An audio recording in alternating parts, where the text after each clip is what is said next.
Hello everyone, আসসালামু আলাইকুম। Last ভিডিওতে আমি দেখিয়েছিলাম কিভাবে আপনার অফিসের স্টাফ ম্যানেজ করতে পারেন, কিভাবে তাদেরকে বেতন দিতে পারেন, কিভাবে তাদেরকে অগ্রিম স্যালারি দিতে পারেন, কিভাবে তাদেরকে ভাতা দিতে পারেন, কিভাবে তাদের বেতন কাটতে পারেন, ইত্যাদি ইত্যাদি সব কিছু আমরা লাস্ট ভিডিওতে দেখিয়েছিলাম। তো আশা করি সবাই বুঝতে পেরেছেন। তো এই ভিডিওতে আমরা নতুন একটা সেকশনে যাচ্ছি, অর্থাৎ যোগাযোগ ও রিপোর্ট। আপনারা হয়তো খেয়াল করছেন আমরা এই সেকশনে আসতেছি, যোগাযোগ ও রিপোর্ট। আমরা এখানে 3টা সেকশন দেখতে পাচ্ছি, 3টা মডিউল দেখতে পাচ্ছি।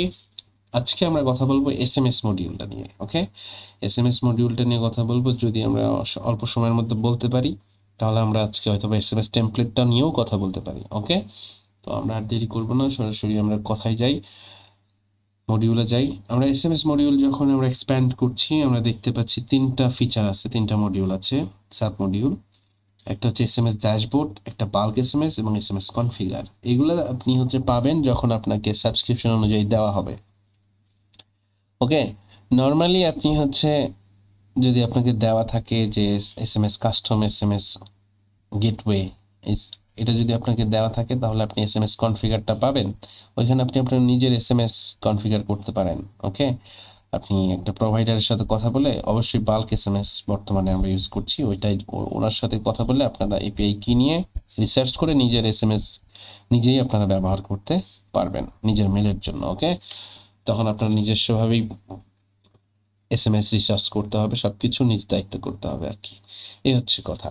চলেন আমরা এক এক করে দেখি। প্রথমত আমরা এসএমএস ড্যাশবোর্ডে যাব।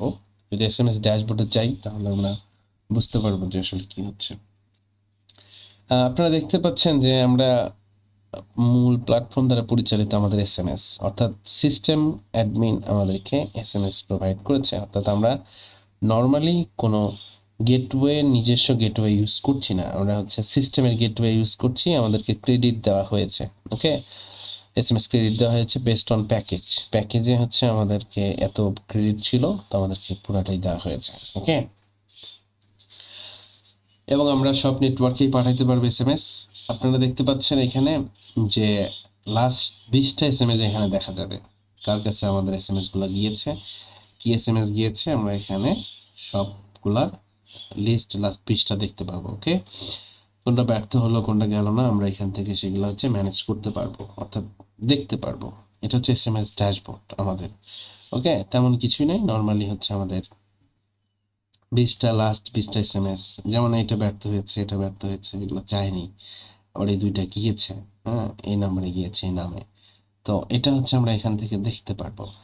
আমরা যদি চাই একসাথে বাল্ক এসএমএস পাঠাতে পারবো। আমরা এটা কি করি, ধরেন আমরা এখানের মধ্যে যাচ্ছি, একসাথে বাল্ক এসএমএস পাঠাবো।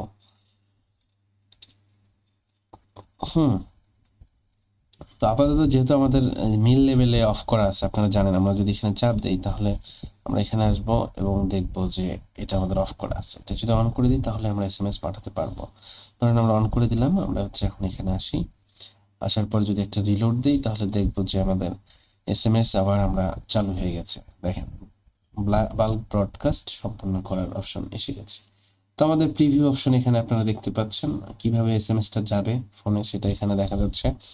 এবং আমরা এখানে ক্যাটাগরি সিলেক্ট করতে পারি, কি এসএমএস পাঠাবো। নর্মালি সাধারণ নোটিশ আমরা পাঠাতে পারি।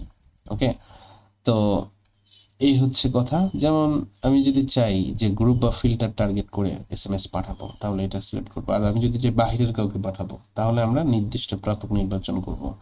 ধরেন এখানে আমি পাঠাতে চাচ্ছি যে বাইরের একজন আসছিল কোনো একদিন, তার নাম্বারটা নিলাম, নেওয়ার পর তার নামটাও নিলাম, নেওয়ার পর আমরা তাকে এসএমএস পাঠাবো।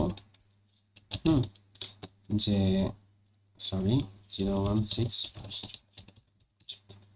এটা সাপোর্ট নাম্বার ধরেন।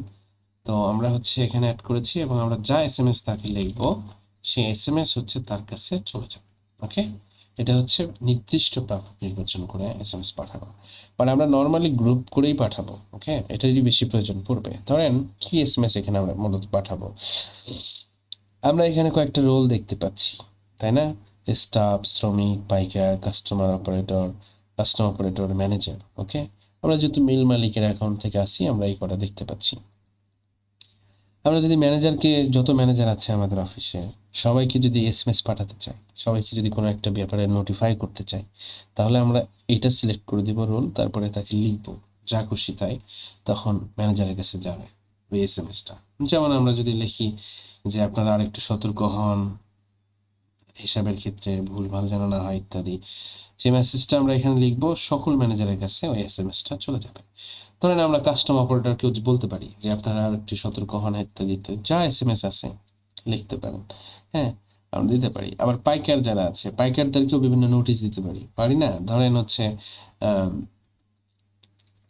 যদি কোনো অ্যাড দেওয়ার প্রয়োজন হয়, যদি দাওয়াত দেওয়ার প্রয়োজন হয়, এখান থেকেও দিতে পারি, টেমপ্লেট থেকেও দিতে পারি, কারণ টেমপ্লেটটা শুধুমাত্র পাইকারদের জন্য, তো এখান থেকেও আমরা দিতে পারি। আর যদি কেউ চায় টেমপ্লেট থেকে দিলে সবচেয়ে বেশি বেটার, কারণ টেমপ্লেটটা শুধুমাত্র পাইকারদের জন্যই তৈরি করা হয়েছে। তো ধরেন আমরা শ্রমিক সিলেক্ট করলাম, শ্রমিককে পাঠাচ্ছি। যত শ্রমিক আছে আমি তাদেরকে বলতে পারি যে বৃষ্টির কারণে আজকে কোনো কাজ করা হবে না, মেসেজের বিবরণ দিয়ে দিলাম, দিয়ে আমরা সেন্ড করলে সবার কাছে যাবে, যতগুলো শ্রমিক আমাদের এখানে নিবন্ধন করা আছে আমাদের মেলে, সবার কাছে এসএমএস চলে যাবে যে আজকে আমাদের মিলে কোনো রকম কাজ করা হবে না বৃষ্টির জন্য। ওকে, তো আপনি যদি স্টাফ কর্মচারীদেরকে লেখেন তাও লিখতে পারেন। আপনি বলতে পারেন যে সবাই একটু কাজে মনোযোগী হন, ইদানিং ইত্যাদি ভুল হচ্ছে, হ্যান ত্যান আমরা খেয়াল করলাম। তো যা খুশি যে কোনো এসএমএস আপনি চান স্টাফ কর্মচারীদেরকে পাঠাতে পারেন, আপনার মিলের যত কর্মচারী আছে সবার কাছে এসএমএস চলে যাবে। এবং আপনি চাইলে এসএমএস এআই দিয়েও তৈরি করতে পারেন। কিছু একটা ইনস্ট্রাকশন এখানে লিখে দিয়ে এআই চাপ দিলে আপনাকে এসএমএস তৈরি করে দিবে, এবং এসএমএস কাউন্ট লাইভ আপনি দেখতে পাবেন যে কতগুলো ক্রেডিট আপনার কাটা হবে এসএমএস যাওয়ার পরে। তো এই হচ্ছে ওভারঅল বাল্ক এসএমএস। হয়তো আপনারা বুঝতে পেরেছেন যে কিভাবে বাল্ক এসএমএস আপনারা হচ্ছে কাজে লাগাবেন।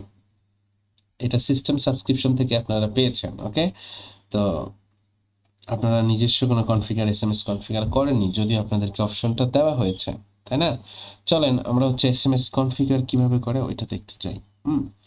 তো আমাদের আশা করি বাল্ক এসএমএস দেখা শেষ, আমরা হচ্ছে এখন এসএমএস কনফিগারে যাচ্ছি। ওকে, এসএমএস কনফিগারে যখন আসবো তখন আমরা দেখব যে এইভাবে জিনিসগুলো শো করতেছে। সরি, আমাদের বর্তমানে বাল্ক এসএমএস বিডিটা শুধু অ্যাক্টিভ আছে, আরগুলো সব ডিসেবল করা। তো আপনি যখন এই অপশনটা পাবেন তখন আপনার কাজ হচ্ছে বাল্ক এসএমএস বিডি, এখানে গিয়ে আপনার একটা অ্যাকাউন্ট খোলার পর তাদের কাছ থেকে সেন্ডার আইডি রিসার্চ করতে হবে অবশ্যই আপনার এসএমএস। তাদের এপিআই এর মধ্যে গেলে আপনারা হচ্ছে সেন্ডার আইডি পাবেন। তারপরে এপিআই এর বেস ইউআরএলটা পাবেন, এপিআই এর বেস ইউআরএলটা এখানে দিবেন, তারপরে সিক্রেট কিটা পাবেন সেটা দিবেন, দেওয়ার পর এটা অন করে দিবেন, দেওয়ার পরে আপনারা এটা সেভ করবেন।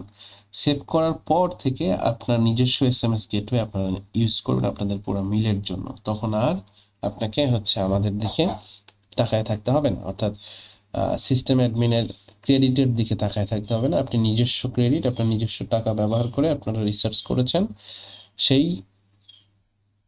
হচ্ছে কাস্টম কনফিগারেশন, এসএমএস কনফিগারেশন আপনারা এই পুরো মিলের জন্য আপনারা ইউজ করতে পারবেন। ওকে, এইটা হচ্ছে কথা। আপনারা যদি মাস্কিং এসএমএস চান আপনাদের ব্র্যান্ডেড, যেমন ওই যে বললাম যে মদিনা এগ্রো ফুড ইন্ডাস্ট্রি, এটার জন্য আপনারা আলাদাভাবে একটা চাচ্ছেন যে ব্র্যান্ডিং এসএমএস পাঠাতে চাচ্ছেন যে মদিনা এগ্রো থেকে যাবে, তাহলে আপনাকে, যদি আপনি কাস্টম এসএমএস হচ্ছে কনফিগারেশন করেন, এই এসএমএস কনফিগারেশন যদি করেন নিজে থেকে, তাহলে এখানে সব ইনফরমেশন দেওয়া আছে যে কি করতে হবে। ওকে, যে রিসার্চ ফর্মে যাবেন, দেখবেন ডাউনলোড করে 3000 টাকা প্রথমে আগে আপনার রিসার্চ করতে হবে ড্যাশবোর্ডে, তারপর মাস্কিং রিকোয়েস্টে গেলে আপনার অথরাইজেশন ফর্মটা ডাউনলোড করতে হবে। ওকে, করার পর আর কি যাই হোক এই অপশনগুলো পড়ে নেবেন, করে আপনার ওদেরকে অ্যাপ্লাই করতে হবে, এটা আপনার নিজস্ব দায়িত্বে করতে হবে। আর যদি আপনি এটা না করে আমাদের নিজস্ব এসএমএস, অর্থাৎ আমাদের যে সিস্টেম ক্রেডিট দিয়েছে আপনাকে এসএমএস এর জন্য, সেইটাতে যদি মাস্কিং করতে চান তাহলে আপনাকে 1500 টাকা দিতে হবে।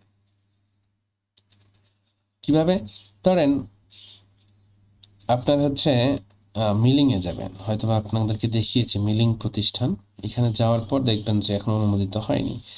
আপনি এখানে মাস্কিং নামটা বসায় দিচ্ছেন যে আপনি কি চাচ্ছেন, কি করতে হবে সে তথ্য এখানে সেই দেওয়া আছে যে 3 থেকে 7 দিনের মধ্যে আপনার অনুমোদন হয়ে যাবে। যে আপনি সরাসরি আমাদের সাথে যোগাযোগ করবেন, আমরা আপনাকে অথরাইজেশন ফর্ম দিব, ওইটাতে হচ্ছে আপনার 11 ক্যারেক্টারের কি কি আছে সব কিছু এখানে ধাপ বাই ধাপ স্টেপ বাই স্টেপ আপনাদেরকে বলা হয়েছে। তো সে অনুযায়ী কাজ করবেন, দরকার হলে আমাদের সাথে সরাসরি কথা বলবেন, কথা বলার পর আপনি আপনার সিস্টেম ক্রেডিটেই আপনার এই নিজস্ব মাস্কিং নাম ইউজ করতে পারবেন। অনুমোদন হয়ে গেলে আমরা এটা হচ্ছে অ্যালাউ করে দিব, তখন থেকে আপনারা নিজস্ব ব্র্যান্ডিংয়ে মদিনা অ্যাগ্রো থেকে সরাসরি মেসেজ পাঠাতে পারবেন সবার কাছে। তো এই হচ্ছে ওভারঅল আমাদের এসএমএস। আশা করি এসএমএস কনফিগারেশনটা বুঝতে পেরেছেন। এটা যদিও অত বেশি আসলে আপনাদের প্রয়োজন পড়বে না, কারণ আপনাদের সিস্টেম এর দেওয়া ক্রেডিটসই যথেষ্ট। ওকে, তো আপনাদের এটা যদি প্রয়োজন পড়ে তো আমরা এটা রেখেছি অপশনাল হিসেবে, যদি কারো প্রয়োজন পড়ে নিজস্ব। কারণ যখন ক্রেডিট শেষ হয়ে যাবে, সে যদি চায় নিজস্ব প্রোভাইডার নিজস্ব এসএমএস কনফিগারেশন করতে, সে এখান থেকে আরামসে করতে পারবে। এই হচ্ছে আমাদের এসএমএস মডিউল। ওকে, তো আমরা নেক্সট ভিডিওতে এসএমএস টেমপ্লেট নিয়ে আমরা কথা বলবো। তো সে পর্যন্ত সবাই ভালো থাকবেন। আসসালামু আলাইকুম ওয়া রাহমাতুল্লাহি ওয়া বারাকাতুহু।